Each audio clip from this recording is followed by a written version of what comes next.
Assalamualaikum warahmatullahi wabarakatuh. Selamat datang di channel saya Miftahul Rizky.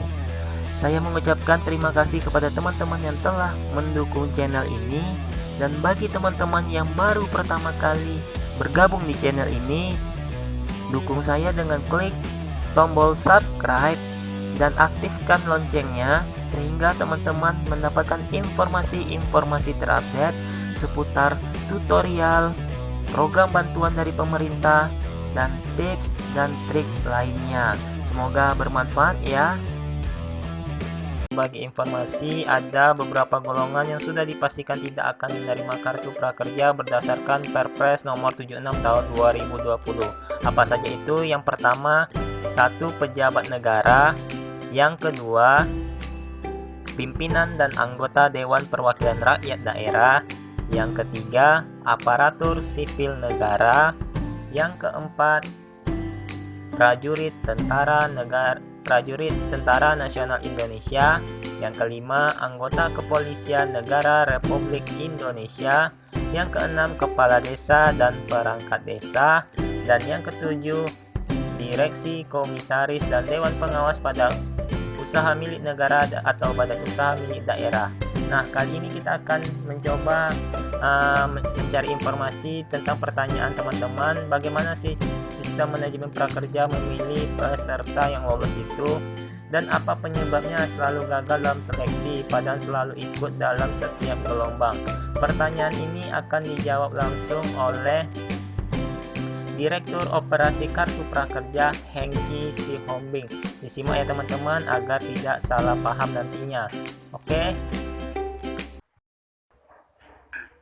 Yang ini ya kan, karena platform digital atau lembaga pelatihan ini memang banyak sekali problemnya adalah soal pencairan insentifnya gimana, kok ada yang pesertanya keblokir dan lain-lain. Itu pertanyaan-pertanyaan banyak banget itu.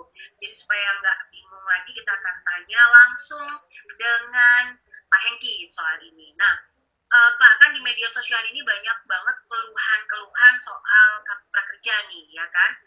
Misalnya soal nomor KK, nomor KTP, yang katanya di situ keterangannya tidak ditemukan. Sebenarnya seperti apa sih teknis di lapangannya, kendalanya seperti apa, dan sampai sekarang ini update dari kartu prakerja sendiri seperti apa? Silakan Pak. Oke. Ya, kalau menanggapin kenapa Kepada pemerintah.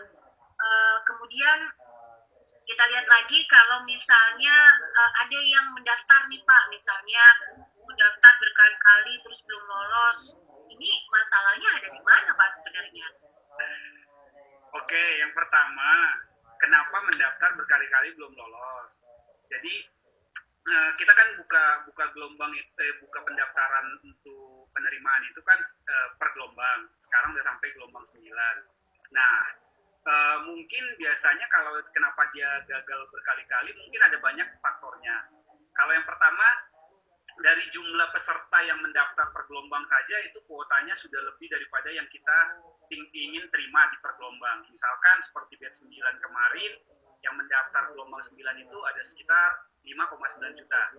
Sementara yang harus kita terima itu mungkin hanya sekitar, ya yang kita terima di batch 9 hanya 800.000. Dari sini kan bisa dilihat tuh jumlah pendaftar maupun jumlah yang kita terima angkanya sangat jauh berbeda. Yang kedua, proses penentuan siapa yang menjadi penerima dari 5,9 juta ini itu banyak gitu. Kriterianya yang pasti kita ada berlandaskan dengan regulasi, yaitu Perpres, peraturan presiden yang 11.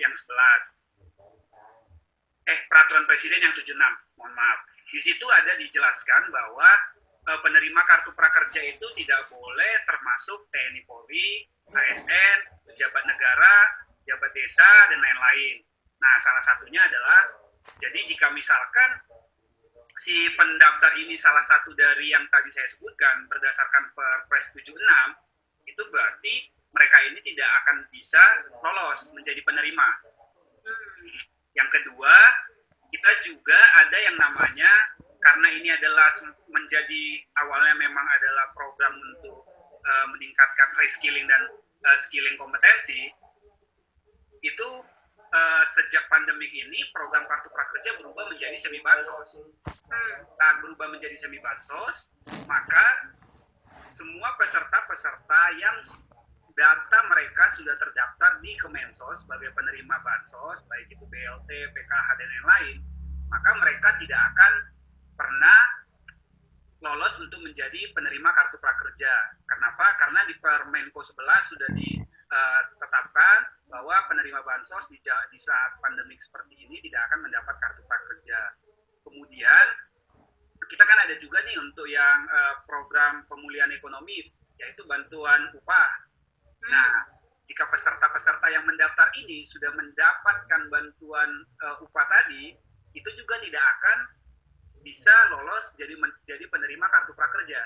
Oke, Nah, jadi biar nggak ada tumpang tindih gitu ya Pak ya? Betul, Bu. Duit negara kita kan nggak banyak, jadi bagi-bagi duitnya dibatasin dulu. Nah, yang untuk bantuan upah ini itu sebenarnya itu sesuai dengan arahan komite dari kartu prakerja. Kira-kira seperti itu. Jadi, jika semua peserta itu tidak ada bagian dari 3 kriteria tadi, dari yang bantuan bansos maupun yang tadi dari Perpres yaitu TNI Polri, ASN, pejabat negara, anggota DPRD, dan lain-lain, nah itu tidak akan pernah lolos menjadi penerima kartu prakerja.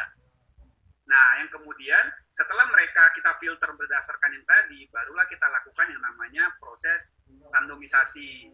Nah, di proses randomisasi ini juga kan ada kemungkinan besar banyak peserta yang akan gagal. Kenapa? Ya karena tadi jumlah pendaftar dengan jumlah yang akan diterima itu angkanya sangat besar.